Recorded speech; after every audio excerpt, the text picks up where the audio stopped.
আরামবাগের বন্যা রুখতে বড় পদক্ষেপ রাজ্য সরকারের। ঘাটালের ধাঁচে এবার আরামবাগে মাস্টার প্ল্যান। বৃহস্পতিবার বন্যা পরিস্থিতি খতিয়ে দেখতে গিয়েছিলেন মুখ্যমন্ত্রী শুভেন্দু অধিকারী। উচ্চ পর্যায়ের প্রশাসনিক বৈঠকে সিদ্ধান্ত হয় আরামবাগ মহকুমাকে বন্যা মুক্ত করতে কোটি টাকার কাজ হবে। পুরসুরার বিজেপি বিধায়ক বিমান ঘোষ জানিয়েছেন 1200 কোটি টাকা ব্যয়ে আরামবাগের জন্য আলাদাভাবে মাস্টার প্ল্যান হচ্ছে। ডিসেম্বর থেকে কাজ শুরু হবে। 2027 সালের মধ্যে ওই কাজ সম্পূর্ণ করার লক্ষ্যে সেচ দপ্তরকে প্রকল্প তৈরির নির্দেশ দিয়েছেন মুখ্যমন্ত্রী। খুবই গুরুত্বপূর্ণ। আরামবাগ মাস্টার প্ল্যানের জন্য উনি নির্দেশ দিয়ে গেছেন যাতে পার্মানেন্টলি বন্যার সলিউশন হয়। ডিসেম্বর মাস থেকে কাজ শুরু হবে এবং 2027 সালের মধ্যে কাজ কমপ্লিট হবে, যাতে আরামবাগের মানুষকে বাঁধ ভেঙে বা অন্য কোনোভাবে ফ্লাডেতে আক্রান্ত না হতে হয়। উনি একদম পরিষ্কারভাবে নির্দেশ দিয়ে গেছেন এবং আরামবাগের মানুষের জন্য আমরা সবাই খুশি। আরামবাগ হুগলির পশ্চিমাঞ্চলের শহর। মূলত আরামবাগ এবং সংলগ্ন খানাকুল নিচু অববাহিকায় অবস্থিত, ফলে চারপাশের নদী বা ক্যানাল উপচে জল ঢুকলে তা সহজে বের হতে পারে না। একটানা ভারী বৃষ্টি হলেই স্থানীয় ক্যানাল এবং নদীগুলির জলস্তর দ্রুত বিপদসীমা অতিক্রম করে। এই ছবি প্রতি বর্ষার। আরামবাগের ওপর দিয়ে দ্বারকেশ্বর, মুন্ডেশ্বরী, শিলাবতী ও রূপনারায়ণের মতো গুরুত্বপূর্ণ নদী এবং তাদের শাখা নদী প্রবাহিত হয়েছে। বছরের পর বছর পলি জমার কারণে নদীগুলির তলদেশ ভরাট হয়ে গেছে, ফলে সামান্য বৃষ্টিতেই নদীগুলি উপচে পড়ে, তৈরি হয় বন্যা পরিস্থিতি। অন্যদিকে ঝাড়খণ্ড ও সংলগ্ন ক্যাচমেন্টে ভারী বৃষ্টি হলে দুর্গাপুর ব্যারেজ বা ডিভিসি এবং মাইথান বা পাঞ্চেত জলাধার থেকে বিপুল পরিমাণ জল ছাড়া হয়। এই অতিরিক্ত জল আরামবাগের নদীগুলির মাধ্যমে নিষ্কাশিত হতে না পেরে বিস্তীর্ণ অঞ্চল প্লাবিত করে। এই সমস্যা থেকে পরিত্রাণ পেতে দরকার মাস্টার প্ল্যানের। কিন্তু বাম জমানা থেকে পূর্বতন তৃণমূল সরকার এই নিয়ে কোনো উদ্যোগ নেয়নি। এবার নতুন সরকার নতুনভাবে পরিকল্পনা গ্রহণ করেছে। প্রতি বছরের এই জলমগ্ন পরিস্থিতি থেকে পরিত্রাণের চেষ্টা করছে। বছরের পর বছর বন্যার দুর্ভোগে থাকা আরামবাগবাসীর কাছে এই ঘোষণা কতটা আশার। কি বলছেন সাধারণ মানুষ?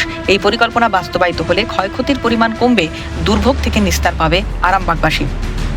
ভালোই বলবো, যদি রুখতে পারে সেটা আরও ভালো কথা। চারদিকে তো লোকের ক্ষয়ক্ষতি হচ্ছে না, আরামবাগেও এখানেও ক্ষয়ক্ষতি হয়। যখন বন্যা আসে অনেক লোকের, আমাদের হুগলি জেলায় মানে গোঘাট ডিস্ট্রিক্টের আমাদের প্রচুর লোকের ক্ষয়ক্ষতি হয়। পুরসুরায় যে বন্যা হয় তাতে বহু মানুষের ক্ষতি হয়। তো এই প্রকল্পটা যদি বাস্তবায়ন হয় খুবই ভালো। মুখ্যমন্ত্রী যদি এটা প্রকল্পের দায়িত্ব নিয়েছেন এবং একটা ভালো অ্যামাউন্টের টাকার ঘোষণা করেছেন, যদি প্রকল্প হয় মানুষের খুবই উপকার হবে।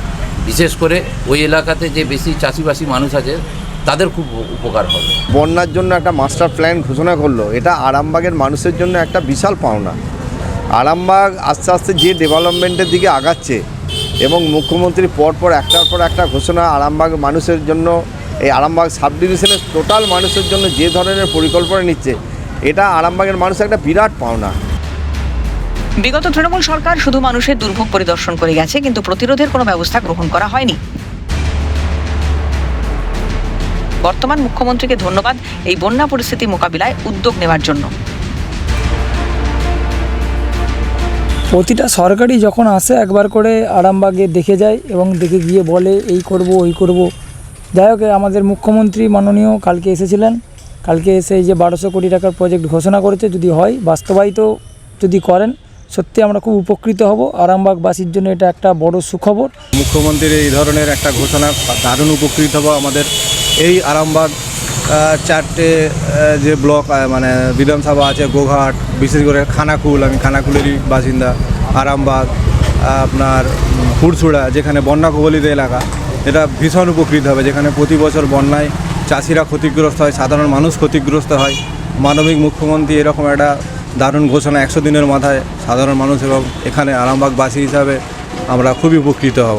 আরামবাগ হলে খুবই ভালো হয়, মুখ্যমন্ত্রীকে সাধুবাদ জানাই, খুব ভালো লাগলো।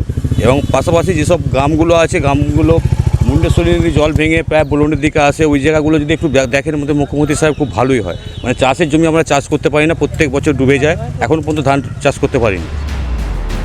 আরামবাগবাসীর আশা এবার বন্যা সমস্যার স্থায়ী সমাধান হবে। সুরাজ আলী খানের রিপোর্ট, ক্যালকাটা নিউজ।